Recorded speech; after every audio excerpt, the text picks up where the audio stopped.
আমরা ছোটবেলা কিতাবের মধ্যে পড়েছি, কিন্তু এটা হাদিস শরীফের মধ্যে রাওয়ায়াত আছে।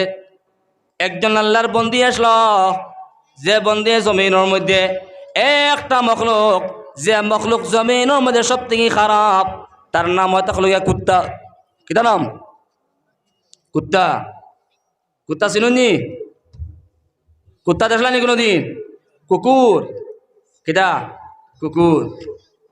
না ফরমান মহিলা, মরুভূমি জায়গার মধ্যে আপনার মহিলা রওনা হয়, এক জায়গার মধ্যে দেখা লাগে আপনার কুকুর একটা হাওমাও করে, চিল্লা চিল্লি করে।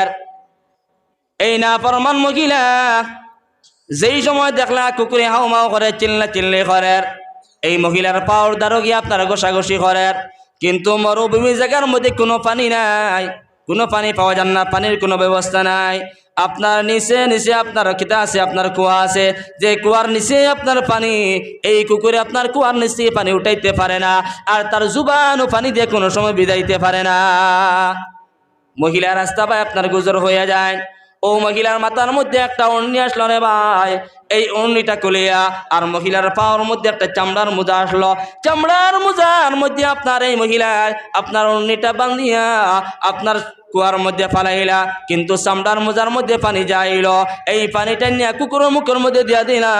কিতাবের মধ্যে লেখছেন যেই সময় কুকুরের মুখের মধ্যে নিয়ে দিলা, কুকুরটা আপনার তনুতাজা লিষ্ট পুষ্ট, তার জান জিন্দা হয়ে দৌড়ানি আরম্ভ করলো। সুবহানাল্লাহ। কিন্তু বদকার মহিলা, যে মহিলা জমানার মধ্যে কোনো বালা কর্মগুলা করিয়া নেন না, বউটা হিসাবে চলাফেরা করন, কিন্তু একটা মখলুকের উপরে রহম করার কারণে নবী মুহাম্মদুর রাসূলুল্লাহ সাল্লাল্লাহু তাআলা আলাইহি ওয়াসাল্লাম ফরমায়, আমার উম্মত হল তোমরা মখলুকাত হল উপরে তোমরা রহম করিয়া যাও, মায়া করিয়া যাও। মখলুকাত হলের দোয়া যদি তোমরা লইয়া যাইতে পারো, একটা মখলুকের দোয়া লওয়ার কারণে, এই মখলুকের দোয়ার কারণে কাল কিয়ামতের ময়দানে জান্নাতে যাইবা। সুবহানাল্লাহ। একটা মখলুকের দোয়ার কারণে জান্নাতে যাওয়া সম্ভব, আসান হয়ে যাবে গিয়া।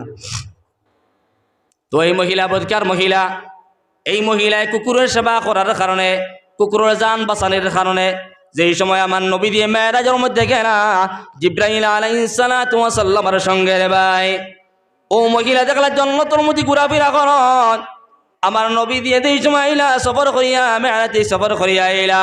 আয়াত এই সময় সাহাবায়ে কেরাম সকলে আপনার কথাবার্তা করলা, মাত কথা করলা।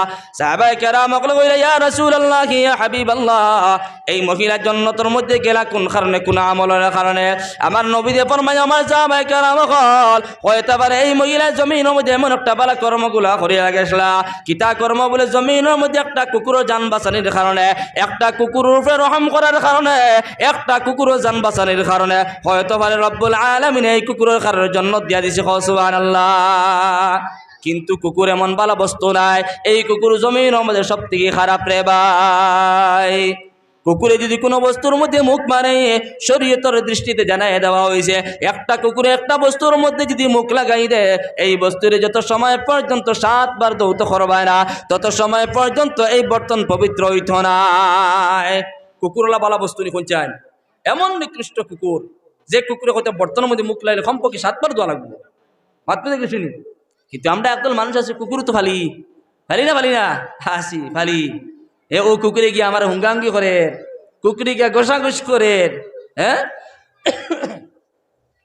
একদল মানুষ পাওয়া যায় কুকুরের এমন লালন পালন করি, কুকুরটারে আমার বিছনার মধ্যে আমার লেফট তলেও জায়গা দিলাই রে ভাই, আসেনি না? নাই, হাসে।